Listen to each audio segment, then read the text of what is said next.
Well, happy Saturday, everyone. Happy Saturday. This is Robert Bryant back with another Saturday at noon on the Watch Dogs with our Black Media Network. Glad to be with you all, and we hope that you are watching and sharing and sharing and sharing. I don't know where my co host is today. I know he's out doing some great work, getting in good trouble. Well, it might not be good trouble, but I know he's out putting up some signs for some folks who's running for office, and so I don't know. Maybe he'll join by phone. We also have a guest that may join us, Dr. Jamal Toure, the great Jamal Toure of all things, the mascot, the icon of all things relevant media. But this morning, I've been on the network now for about, I want to say close to a year, if not very shy of that. And so, really excited to celebrate that today. Another shout out today, we have a birthday in the family. I think I shared with you all my little cousin Michi, who had a birthday back in October. Well, his mother, some of you all may know her as Smiley, is celebrating a birthday this week, and so we just want to give her a shout out for her birthday. And if you see her, give her $20. It costs, as like Julius would say, it costs keeps the light on. It costs keeps to keep the lights on. Excuse me. So things are going up. So inflation is big. $5 don't do it anymore. $20 is the pop. So if you see her, give her a dollar too. But this morning, let's get started. We have a great guest today. You might not know him. His name is William Bryant, my dad. And so one of the things I want to do is bring him on and talk about a historical view of Savannah. Right now we see council and a lot of things going on in the city, but a lot of us don't really know about a lot of the history that goes back in the city. And so, he grew up on a street called Missouri Avenue, and we'll start there in a moment. But a lot of us don't know about Missouri Avenue. I think it's important that we kind of take a step back and look at some of those pieces because, if we don't know our history, we tend to forget it. And a lot of times our young people don't get an opportunity to hear history. So we'll just kind of dive into that for about an hour today. And you see he's wearing his Savannah State University hat. All of the family attended and went to Savannah State University, including his brother Crawford Bryant and my mother, Odessa Bryant. And so, I broke the trend. I had to go to Statesboro. If you know anything about me, I like to live in the autonomy of life, which sometimes is good, sometimes is not. But anyway, we'll get started and let him kind of tell us a little bit about. So tell us about when Missouri Avenue, how you and Crawford grew up on Missouri Avenue. Talk a little bit about that. You go anywhere you. Missouri Avenue was a whole knit community. Everybody knew each other. Everybody was in and out of each other's houses. The children grew up in the neighborhood with all the adults helping to raise them.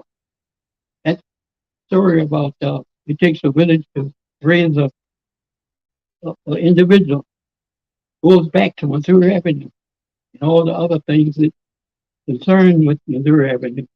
We used to eat in each other's house, look out for each other's children, spank each other's children, and everything else that went along with it. But Savannah, but Missouri Avenue was the neighborhood for that area over there between Waters Avenue and Live Street. Ran from to Bolton Street, a one street neighborhood with 16 houses on it. And we enjoyed the company. No, oh yeah, you keep going with it all as far as you want to, and it was just you and Crawford, and back then, a lot of the kids now they go run the street if they want to. You couldn't do that back then. Well, you had one thing you had your chores to do, especially on Saturday. They have clean up the house for Sunday. For Sunday, the house going for Christmas or Easter. The kids had their chores to do, and you knew it. Set aside for the movie. We always the movie mostly went to Savannah State. Savannah movie where we kept up with the series. Everybody can come back. We see the series, we can come back and talk about the series like you didn't see it before. But if you missed it, you hear it from the game. But that was a close-knit community, and I missed it. And I missed it for a long, long time. I still miss it and the people in it. But most of them are gone. They have spent their time here on earth, going to be with God. Mm-hmm. Mm-hmm. And so one of the things too is talking about that's over on the east side for y'all who may not know, but over on the east side. And so they ended up we'll kind of go through back and forth, but they ended up going to Beach High School. And I think was it Beach was the only school for black folks, wasn't it? That was the only high school for people. Junior high, wasn't no such thing as middle school then. I mean, for blacks at least. And it was all beach college. Everybody went to beach college. Mm-hmm. Talk a little more about that. The beach college was the school. You had the athletic, great people in athletic, right on down the line. Now, I was not an athlete. I just was there. I was the manager of the team for 1 year under Coach Green. Coach Green was my homeroom teacher in beach. But beach was the school. And everybody in the whole area and this, uh, different cities around Savannah knew about Beach High because it was great and athletic. So now we're going to take a shift, and if y'all have questions, put them. This is our YouTube and Facebook viewers. Put your questions up. I'll post them. We'll talk through those. But the part that's really important that we don't hear about today, especially generations, I would say from baby boomers on back, is we never lived in segregation like they have lived in segregation. We never lived in depression. We know a recession, but I'm gonna let him talk about the depression and how segregation and all of that has shaped, what we live today. I've always said, and still say, segregation is one of the worst things in the world, and especially here in Savannah. But Savannah was one of the better places for segregation because they didn't go to the extreme like some smaller cities. But some places in Georgia and around, you had to get off the sidewalk when the other race came by. But you being black, you had to get off the walk and give them the whole sidewalk. It's the same. We bear through it. And our parents never mentioned about segregation. I remember when I was on the bus, I always wanted to sit on that side seat and face the aisle. So this particular time, I decided I'm going to sit on that seat. And so our mom would put the tokens in the box. I went and sat by the little white car on the side seat and looked out at the aisle. And mama just came by and said, grabbed me by the hand and just said, come on, baby, let's go back here. We can see better from back here. They would say segregation. But just the same, we lived through it and we learned to live through it. And just the same, we try to be a better person. And we had to respect the elderly people in particular. And that's my blessing now. I know because I've lived 24 years past what God said in the Bible, 4 and 10. I enjoyed these years, and I expect to live another 24 years. So respect the old people, respect each other. That's one of the main things. We have to try to be happy. That's the main thing. Yeah. Now, talk a little bit more about the segregation, because especially our younger folks, they don't know about being called names or not being able to get certain advantages. Or back then, I know you talk a lot about making a penny and how a penny was a lot. Yes, I remember going from Greenwich and Wheat and Northern Avenue all the way across to Bay and West Broad Street. When I got back, the lady didn't give me 1 penny. I didn't get anything. You got to thank you though, but they were really appreciative of it. The old folks did. They looked out for you. So later on in the week or so, she'd call me, and I'd go over my head, smiling like I don't know what, and vulgar words being in my mind, what she wanted. And when I got there, though, she surprised me with, yeah, I have a little something for you, a piece of sweet bread or a piece of candy or some little something. They're always looking out for you, trying to give you something. That's why we like the old people, too. They can always give you something because they mostly have something on hand. They bake cakes and cookies and everything else, and they always include you in it. That was appreciative for us. Okay. Okay. So now, what about now we talked about Beach High School and going there. What about the white children? What was the difference between the white children in Savannah and the black children, and as far as having things, money, cars, anything? Because now remember, you heard us talking about walking. There was no cars back then, so you weren't gonna get no car to go to the mall. Well, one thing is there's no wall more. There were some big schools, I mean, big stores like Sears. Sears was the biggest thing in Savannah at the time. But I don't think the one in Savannah now. You got to cut rate things from Sears. You ordered through the catalog. And that was the thing we did too. Look through the catalog and pick out the things we wanted. You're not going to get them, but you were just looking through it as kids, saying this is mine and this is yours. Or you made fun for yourself. And like we made our own fun and made a lot of our own toys, like half rubber. I don't know the name of it now.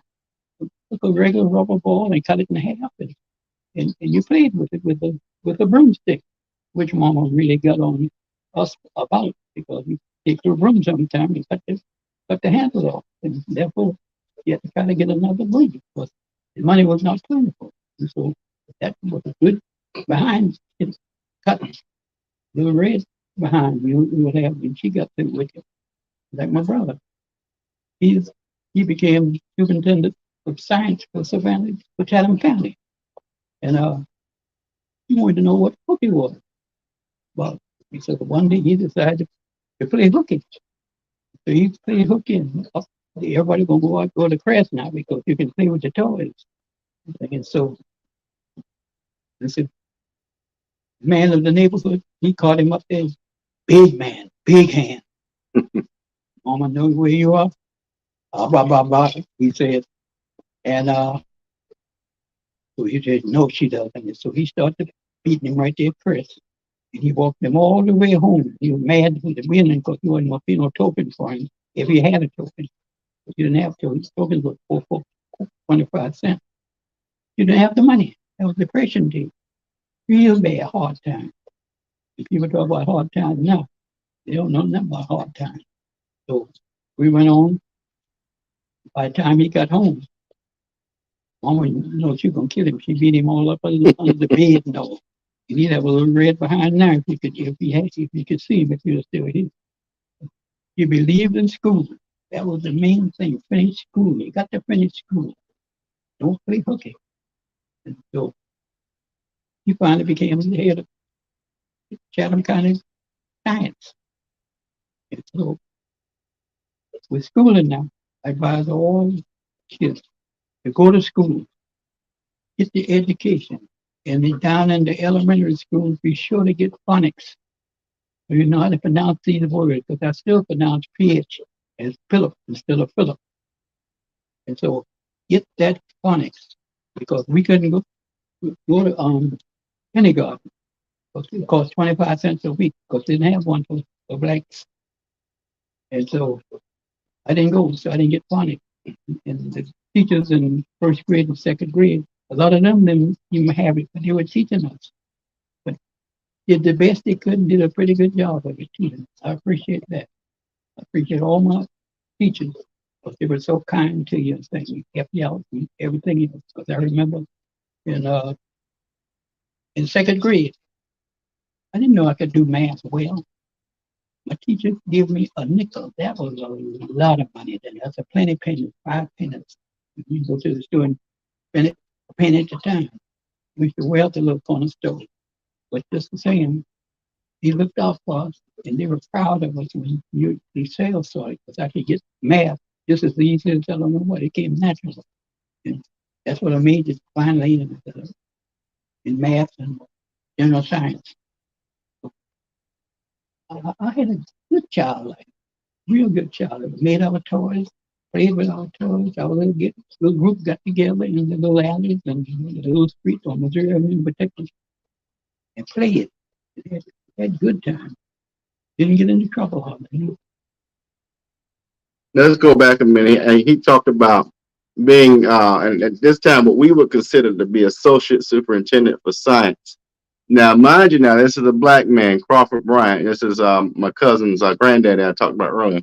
So Crawford goes on, a black male. Now, mind you, now he's a little lighter than me, but he went on to become probably would go down as probably one of the first, if not the first, black man to be associate superintendent, as we know it, for science in Savannah. And so I'm assuming that came with some discrimination.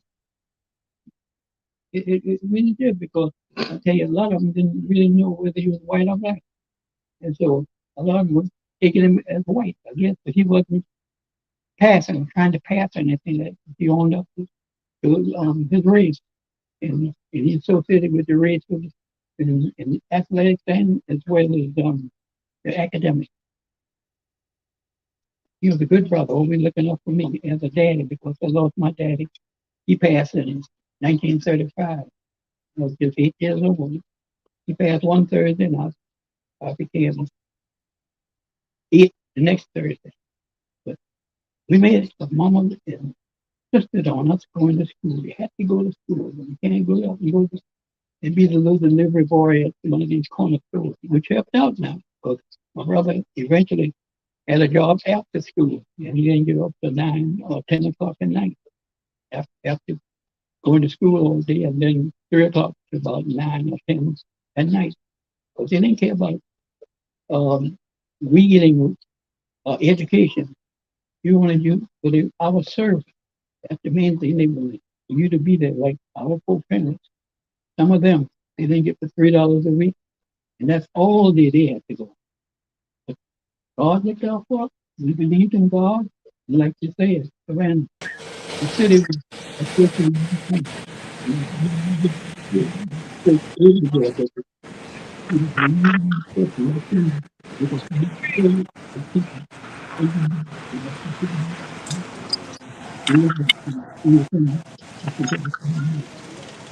Okay, so we got a guest finally join us, Dr. Jamal Touré. And what's very special about Dad and Dr. Touré is that they share, well, we all share the fraternity, Alpha Phi Alpha Fraternity Incorporated, but Dad in particular, they know him as Pearl Brother William Bryant. What that Pearl designates is that he is one of the founders for the chapter at Savannah State University.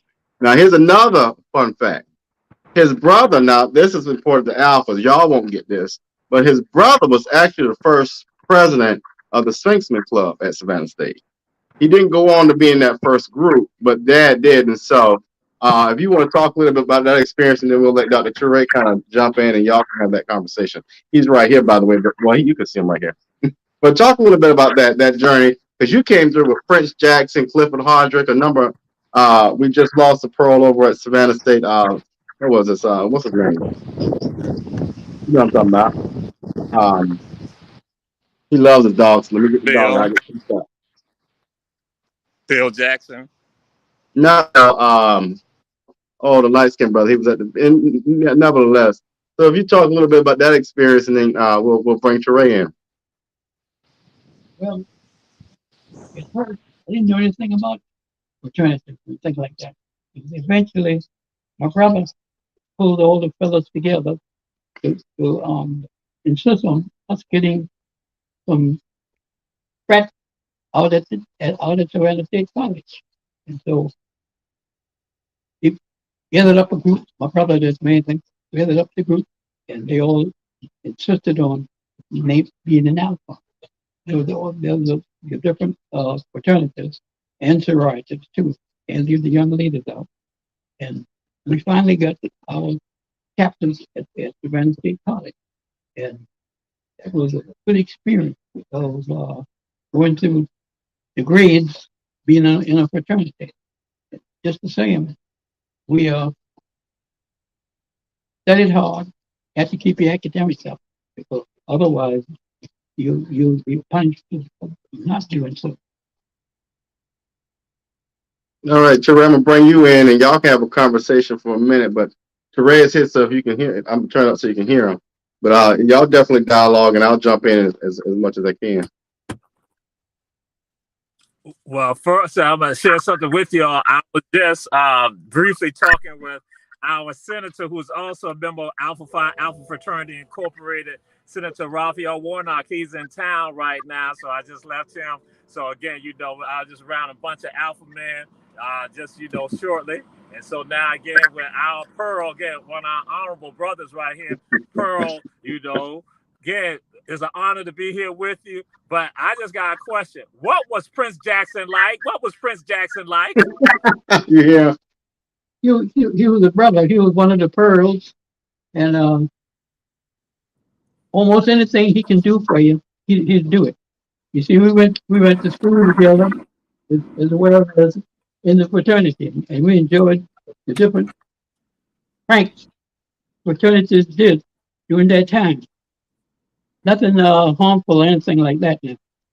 But Prince, he was a fine fellow, real educated, and he believed in getting education, and he believed in extending that education. He went on to be the president of Savannah State College. The highest. I'm. Pardon? I was gonna say, see, our Pearl, he looking out for his LB. He looking out for his LB. He looking out for his line brother. See, we try to get some dirt on Dr. Jackson. We try to get some dirt. You don't want to give him that dirt, see? He wants some dirt. He want to know what he did. Behind the scenes. He want to know behind the scenes. He gonna do that. He was a good brother. I see what's going on here. You don't get that. You don't get that online. About his LB. But he also had Clifford Hodrick there too. Clifford Hodrick. He was the first. Oh, I know that. I'm just. Yes. I am aware.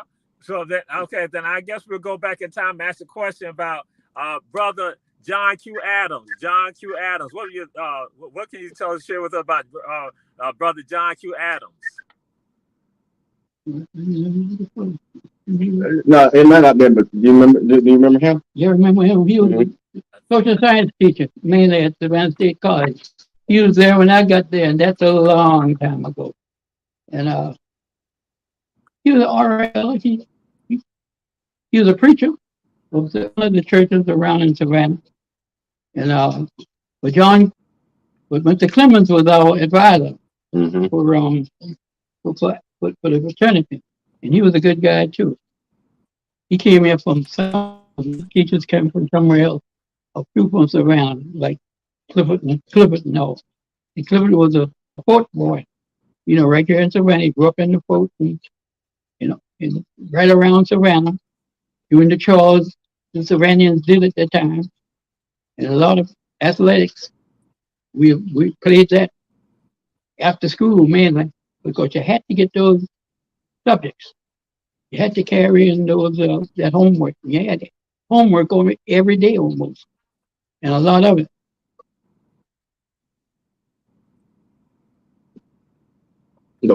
One of the things too, Terrell, that I was thinking about too, and we can step to this piece.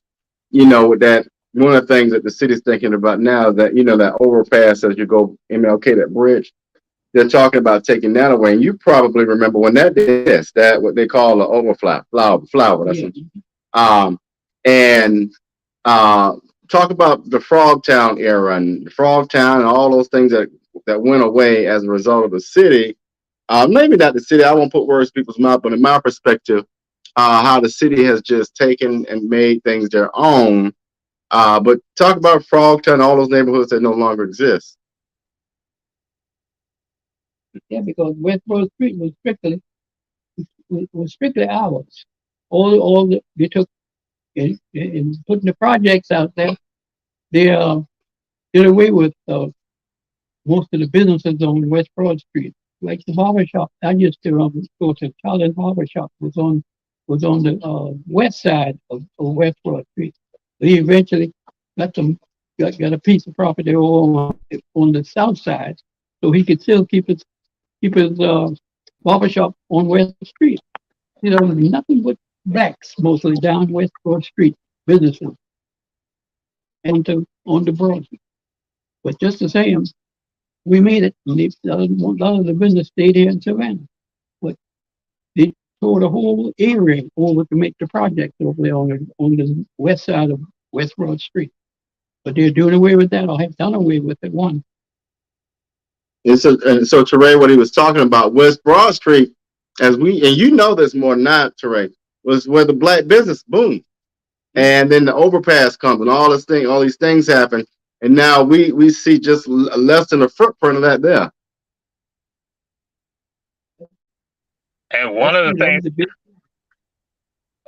go ahead. Right. All right, yeah. And one of the things what occurred, people got upset with me last week when I had said that one nonprofit here, Historic Savannah Foundation, which is supposed to be an advocate with regard to preservation, and I basically called them out with regard to with them not doing anything for our communities, for our neighborhoods. And I then had a conversation with them later on after that. I then shared with them that since 1950, at least since 1958, the black community in Savannah has said preservationists were not looking out for our communities. And I told them, in fact, it was even before that. And so, again, when we look at what's happening with regards to MLK Jr. Boulevard or West Broad Street, that the impact that has hit us, East Broad Street also. And I would like to hear, Pearl Brother, views with regard to East Broad also, with the Melody Theater and all of that over there too, because we've seen a change with regard to East Broad also. yes, East Broad, before the Melody Theater was not there. We only had one theater. The Savannah State, Theater, was where the blacks went. You had the Star Theater and the Dunbar Theater on West Broad Street. But then after World War II, we got the Melody Theater over on the east side. We didn't have anything on the east side of it. We only had to always go west to get to the black properties. But Broad Street, where the big churches are, some of them, and became popular after World War II. World War II brought in a lot of changes because blacks had to sit back in their little corner, so to speak, and stay away from the whites. Segregation, like I said, is one of the worst evils in the world. And so far, I've been able to endure it and to get away from it. But that is education is the main reason. Mama stayed behind us to stay in school. A lot of them are taking the kids out of schools to make that $3 or $6 a week, being delivery boys and being over all day at the little corner store. Yeah, that. So I guess and one of the things too, talking about Teray, one of the things I say this story a lot of times, and this is the evil of segregation and white supremacy, and the fact that now we heard him mention earlier that his father passed. Well, part of that was because, and I'm gonna let him talk a little more about this, but his father had a job. I don't know. I'm gonna let him tell you this in a minute, but the white man took the job from him, gave it to another white man. The rest is history. So I'll let you talk a little bit about that. That was definitely so during that time when everybody was losing the jobs mostly.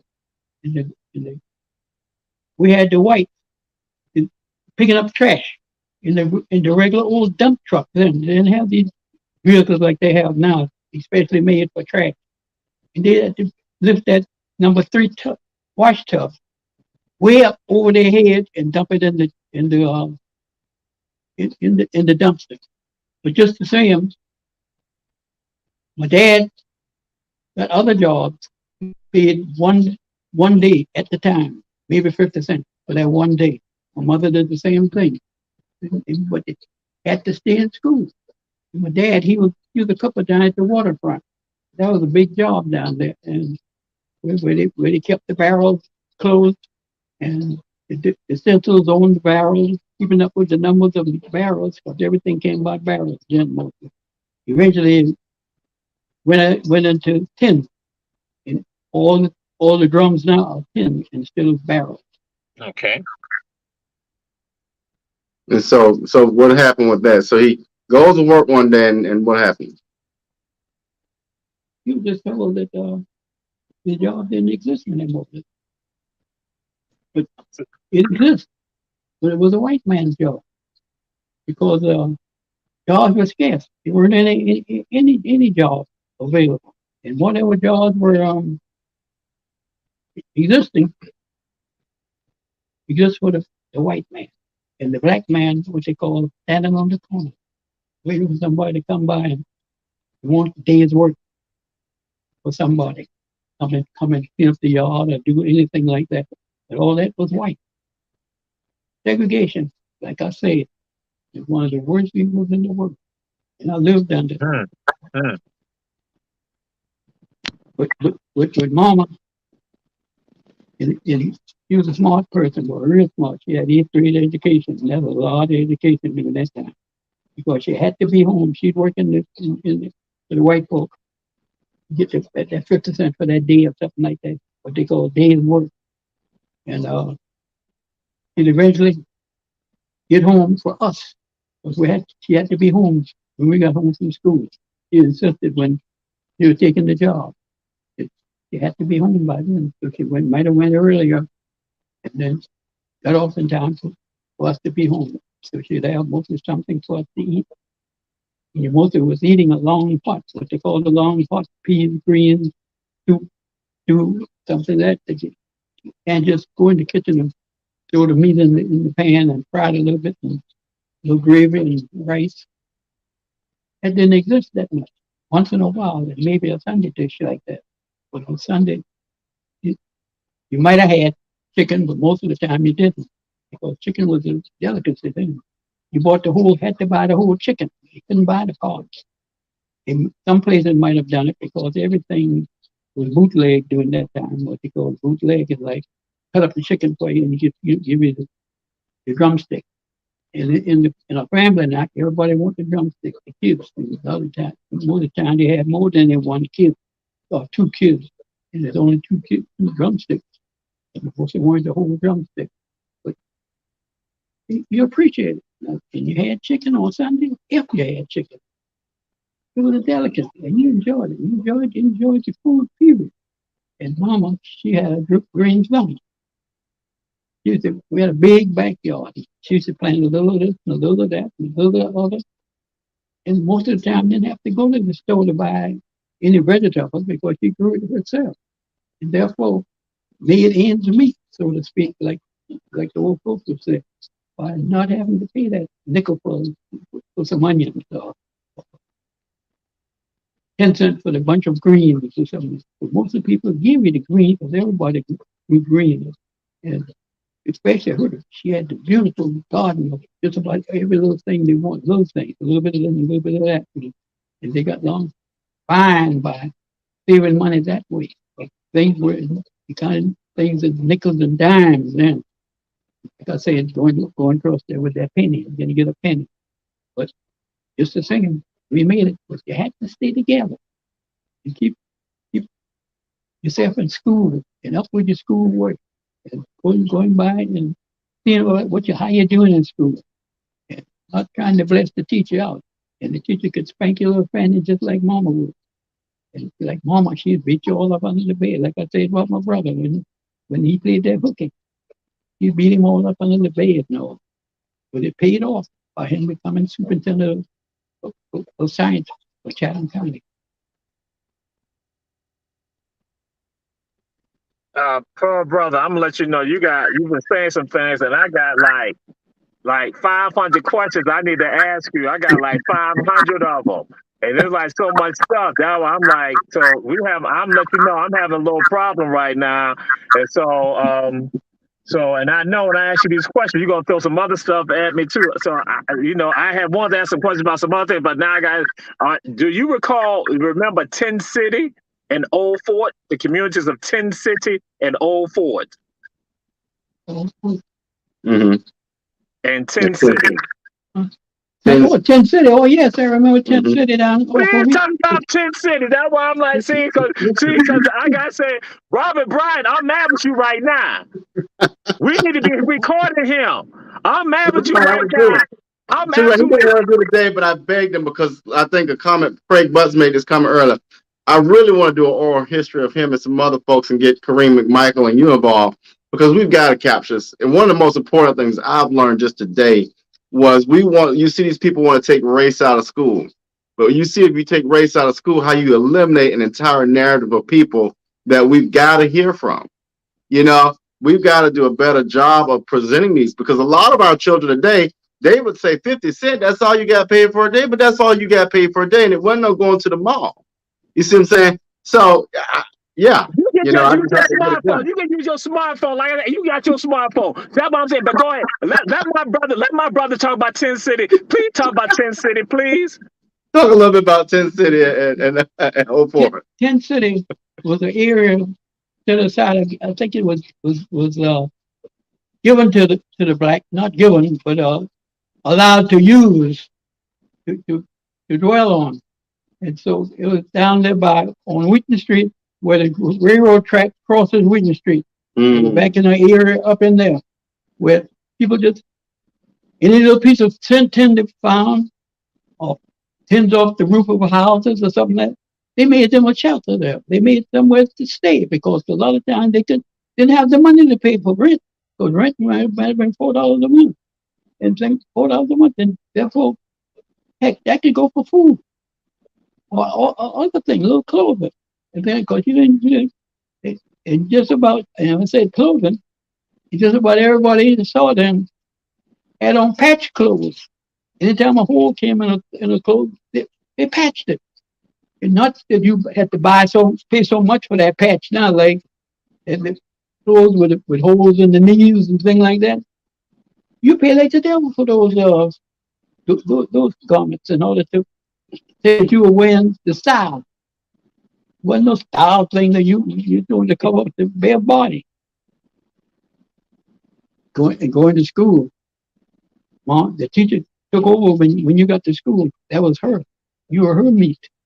And she spanked on your fanny like mama would. And you were begging not to tell mama because mama was going to tear you up.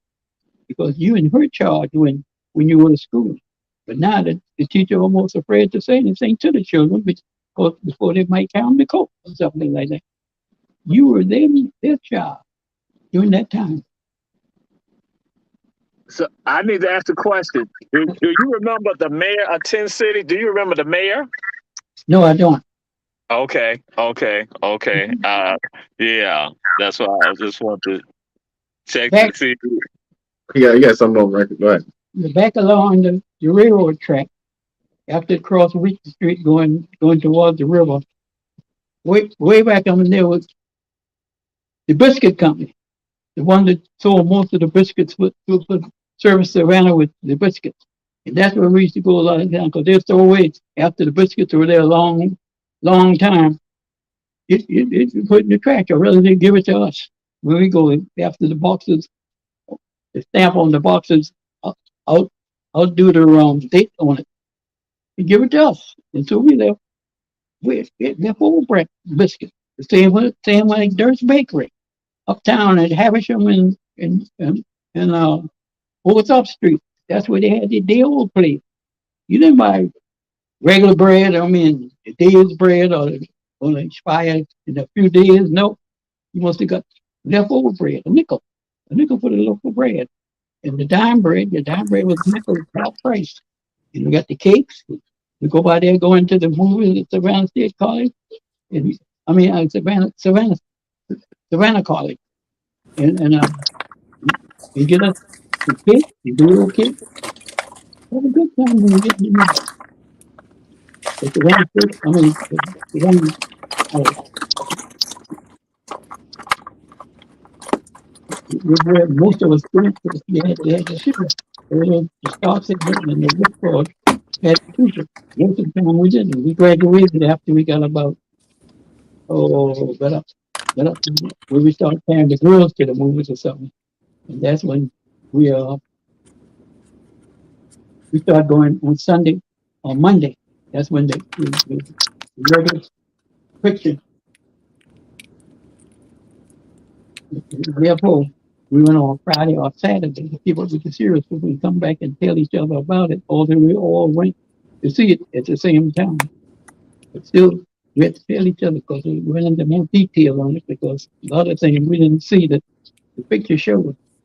That's why they say 1,000 pictures worth 1,000 words. You can dig out those things in there that normally you wouldn't hear and listen to it. That's why I pity the people that are blind that can't see. And the pictures brings out so much more than you normally would see.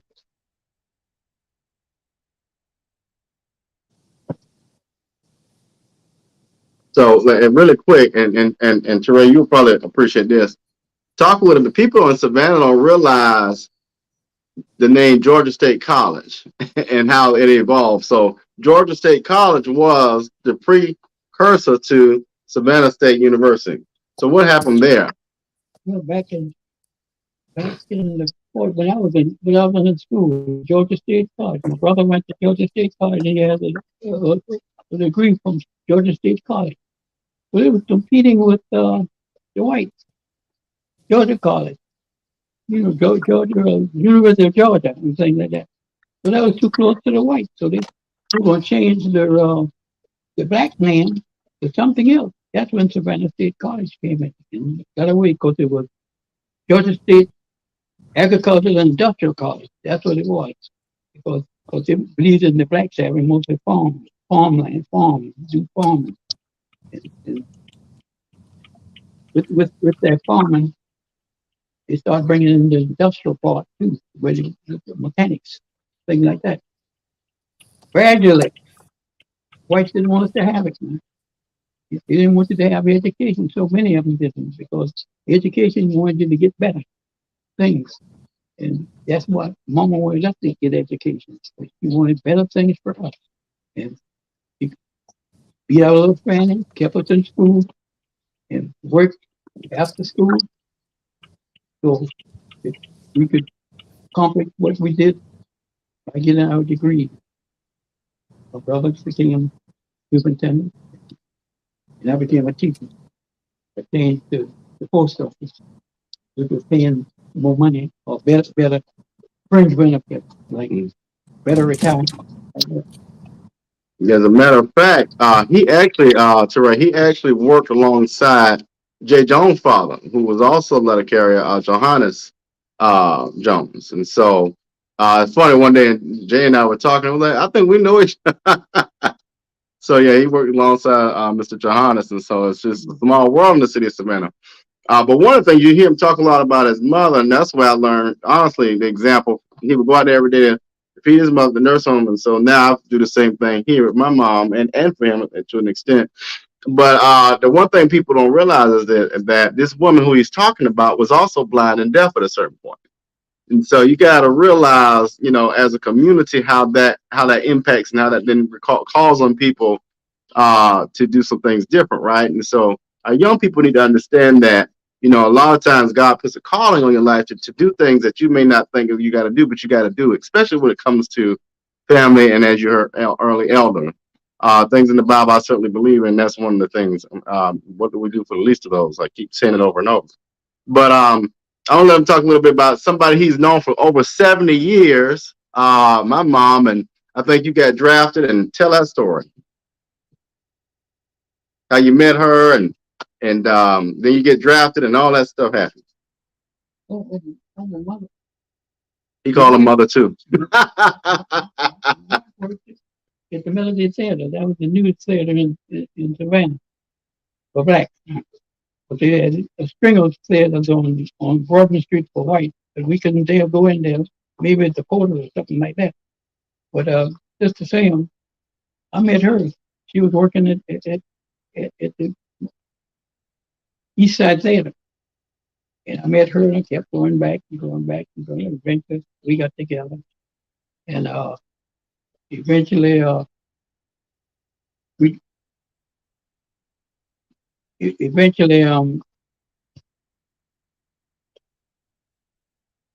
yeah. So eventually, I got drafted. No, at first, my number was called to come to the service. That was during World War II. In World War II, I asked for the permit to finish high school. So they gave me the permit. And then the next time there was the Vietnam War coming on. And so I I was in college and asked for the permit to finish college. And so they gave me the permit. And then here come the Korean War, which I went in. And but just before that, about a month before that, I got married. I said, let me go ahead and get married before the good girls be gone. And so we got married. And so when they called me up for the Korean War, I went with my chest sticking out. But I'm married. They said, got any children? I said, no. Okay, we'll see you on the air. That's one of the first best things happened to me when they drafted me and carried me in the service.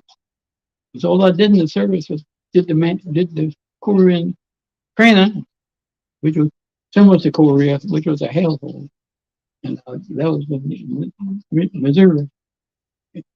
And after I finished my service, I thought I was going to Korea because I trained for it. They sent me to France. Of course, they didn't have engineers for the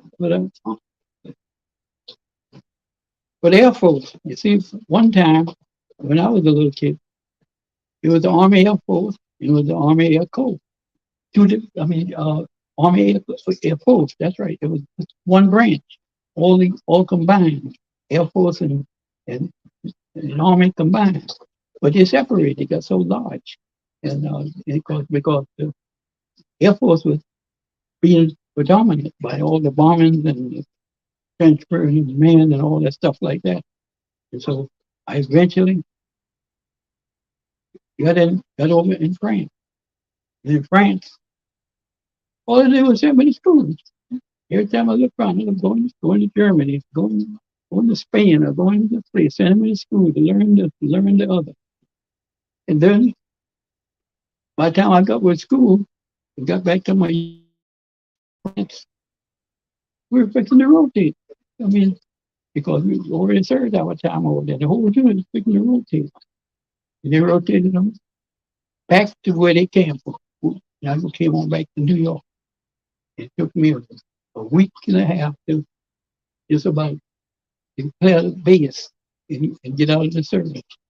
And so when I got over there first, that on a Sunday, I told them, we're not supposed to be there. We're supposed to go down to Georgia to be discharged.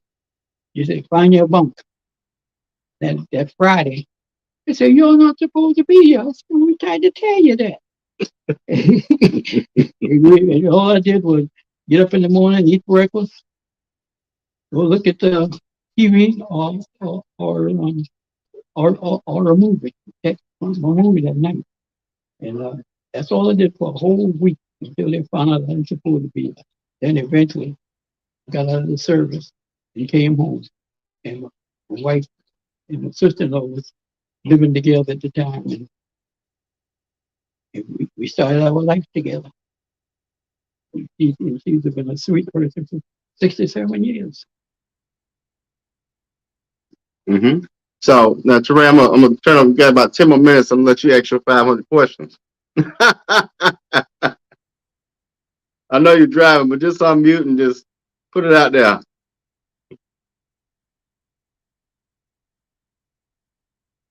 You still mute? Oh, there you go. I'm going to ask a question about J.B. Clemens.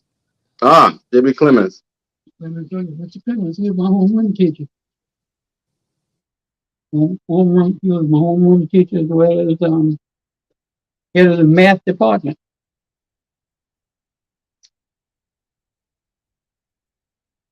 Okay, so now I got somebody else. Can you share anything you remember? Ella Fisher. Ella Fisher.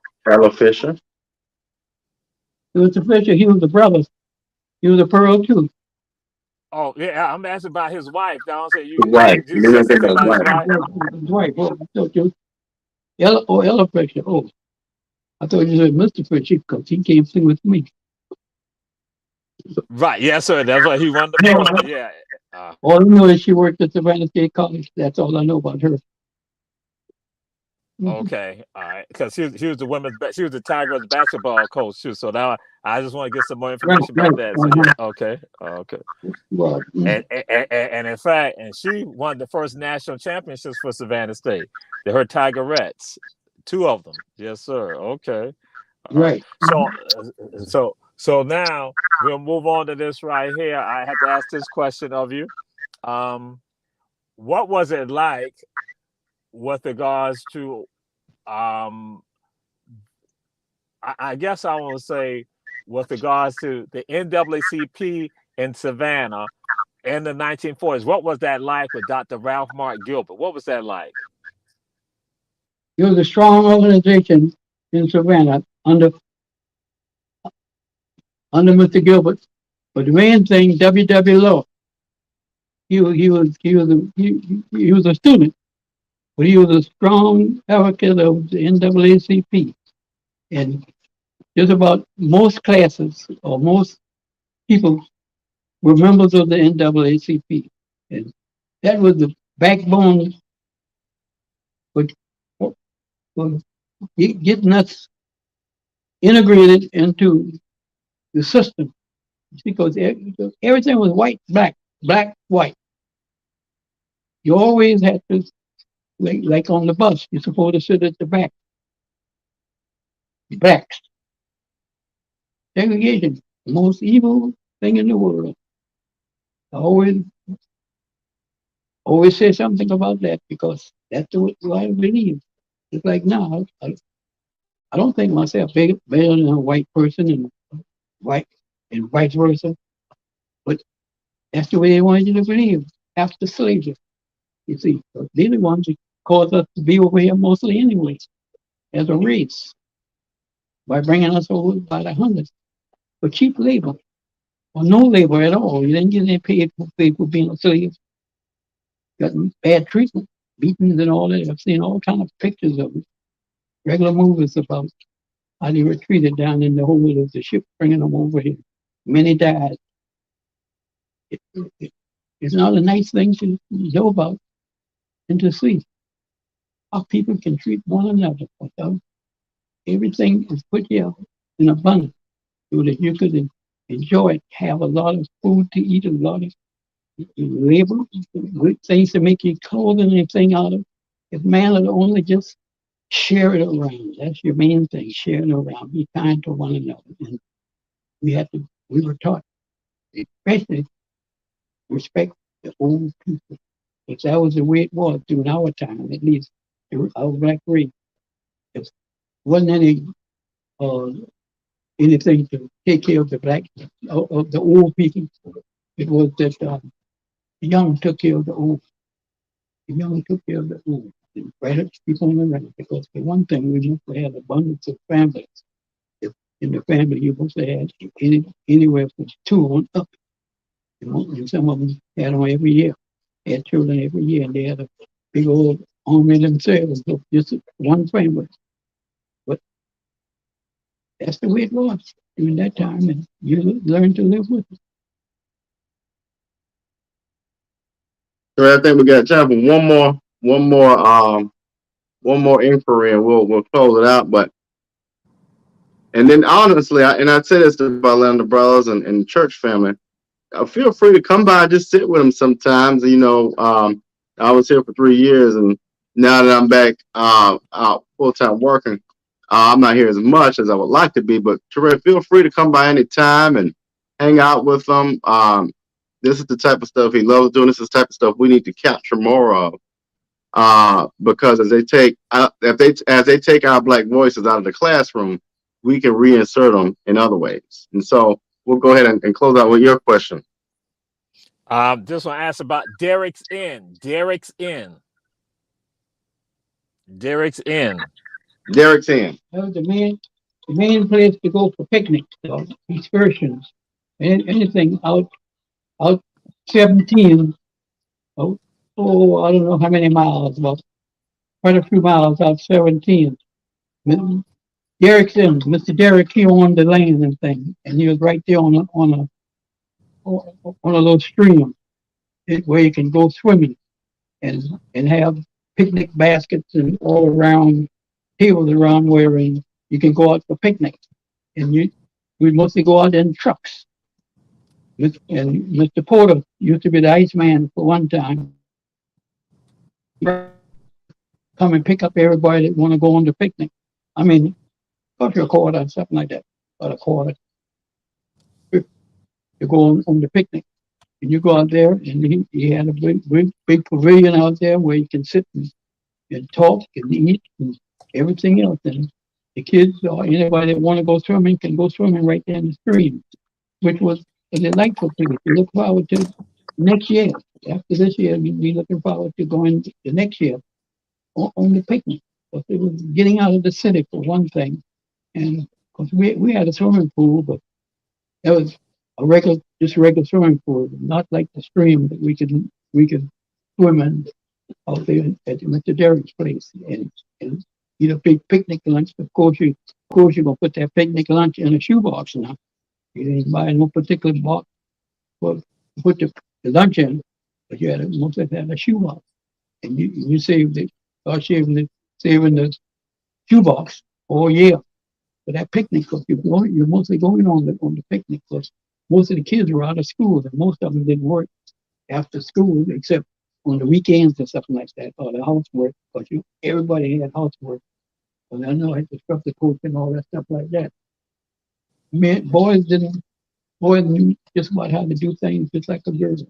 But the girls were mainly for the kitchen and having to clean the house. Mm-hmm. So before we close out, I know this will make you happy. This your niece who celebrates her birthday today. And Smiley, he don't like nicknames, y'all. So Demetra. So she said she's really enjoyed watching you tell your story and shed light on history, on how far we have come, and most importantly, how important education is and always will be.